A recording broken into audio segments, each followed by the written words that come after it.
Yo, ladies and gentlemen, welcome back to the video. Now, today we had the Godspeed video. I've already watched it and checked it out, and then they've basically given us this article to read. We finally got the announcement for Tier 2 and Talandre, and there's a lot of stuff coming. It's coming out on March the 6th. Now, my initial first impression when I saw the date was I was a little bit disappointed that we still got a whole month and a bit to go, because obviously that means a month with no real content. Basically, we're just going to keep on doing the same thing that we've done. But after I sat down for a little bit before I started to record this, and I thought about it, it's actually okay because there is a lot of stuff coming. This expansion is free, by the way. And also it is a huge expansion. Now, I know people always say, oh, this is huge, this update is huge. I say it a lot, but this is actually huge. We're going to basically be caught up with Korea. We're no longer going to be behind Korea at all. Like literally, even to the point where, as you can see here on this little picture, we're going to be getting the solo dungeons. Now, that is not even out in Korea right now. It's due to be released in Korea in March. So we're literally going to be getting it together. And the reason why it's going to be so good to be, on par with KR now is because that means anything new after this, anything new that comes out, there is no reason for them to wait. It means that we should be able to get all of this together now. So there'll be no more content coming out on Korea first, nothing to be spoiled. Like I have on my channel right now, because I've been playing this game since the release in KR, I have loads of videos of Talandre, loads of videos of the open world dungeons and stuff like that. And I have a build video of my tier 2 build. So you can check all those stuff out if you want to. But myself and other creators will no longer be able to make content that is months and months in advance for you guys and girls. When I make the content, you should be able to play it at the same time. So that is really, really good. That's a positive. The second positive I'm gonna touch upon is that yes, it's a month away, but that gives people who are a little bit more casual to the game, people that don't have a lot of time, it gives even myself, it gives me enough time to farm, because you're gonna need a lot of materials. We're going to need a lot of gold for tier 2. You're going to need a lot of growth stones as well, because we're going to be able to push the gear to plus 12. Now, trust me on this, it takes a lot to get the gear to plus 12, get your tier 2 weapons to plus 12 as well. So you're going to want to also start stacking blessing. If you haven't been doing that already, stack some blessing on random epic items. Just you go to a dungeon, you get an epic item, put that item to obviously plus 9, and then also trait the weapon, the weapon or the item, and you get blessing stacks. You want to pump that up as high as you can until we get this huge expansion. Now, also, let's take a look at exactly what we're going to get.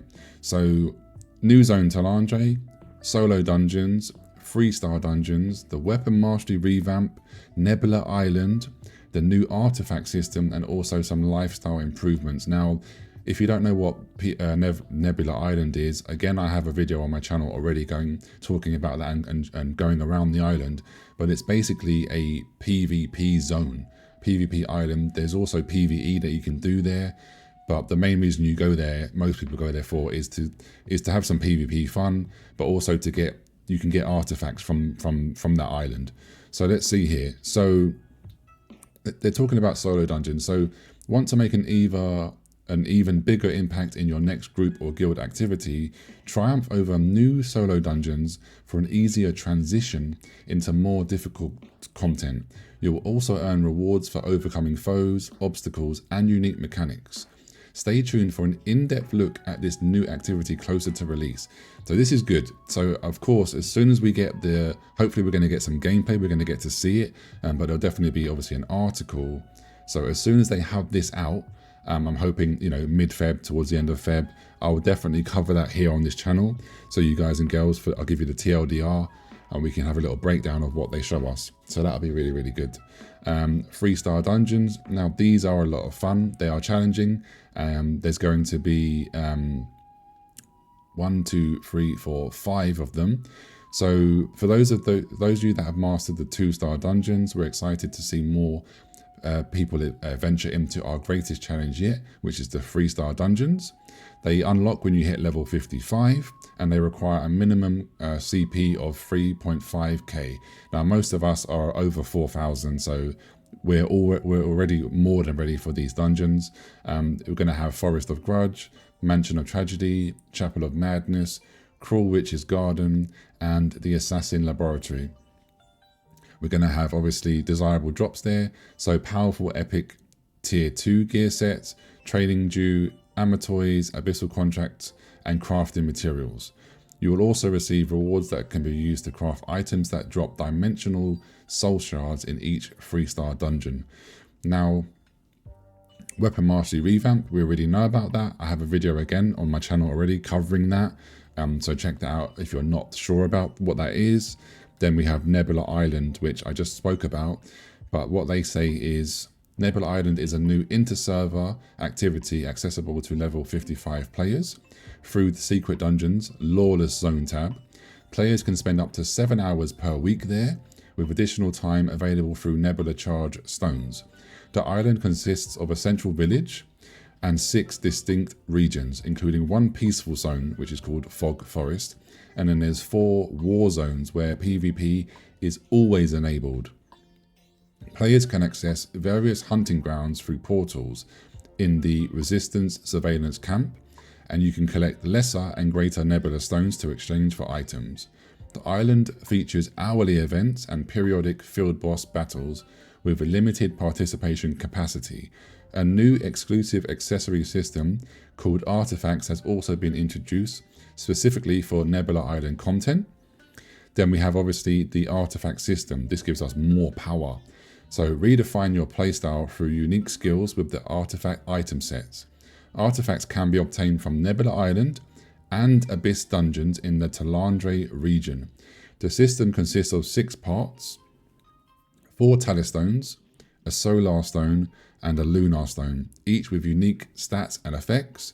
There are 14 different artifact sets across 3 grades, so 2 common, 4 uncommon, and 8 rare.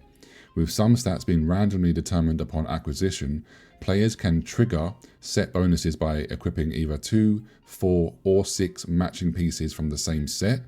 The Solar stone provides an active skill, whilst the Lunar stone grants a passive skill.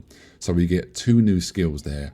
So think of like the Guardian, you know, you can press the Guardian button and you become a Guardian of your choosing. Now this one here with this Solar stone, we get a whole brand new active skill added to our hotbar. And then with the Lunar skill, of course, we get, you know, a brand new passive skill. Now there's going to be new fish added, more fishing rods and more collectibles, more recipes and stuff like that. So yeah, guys, like I said, I was hoping it was going to be sooner. So I was a little bit disappointed initially, but thinking more deeper into it, you know, it's not too bad. It gives us the time needed, and obviously it gives the casual players who need that extra time to catch up. And this is going to be a massive expansion. Will this affect the player base? Because the numbers obviously are already like dwindling. I do think it's going to have an impact. How big of an impact, I don't know. Maybe people will take a big break and then they'll come back fresh for the huge expansion. Who knows? Will we see a massive, you know, resurgence of players when we get this update? Only time will tell. But leave me a comment down below. What is your opinions? What are your thoughts? Are you happy that we're getting this in March the 6th, or would you like it sooner? Or do you think we're getting too much content, which is a weird thing for me to say, because I think this is what an expansion should be. This is what you bring to the table. When you do an expansion, I think it should have this level of content, this amount of content. And also, I am actually really happy that we're going to be finally caught up to Korea. It's actually sooner than I thought. So yeah, but anyway, I'm going to leave it there. Hope you've enjoyed this one, and I'll see you soon. Take care. Peace.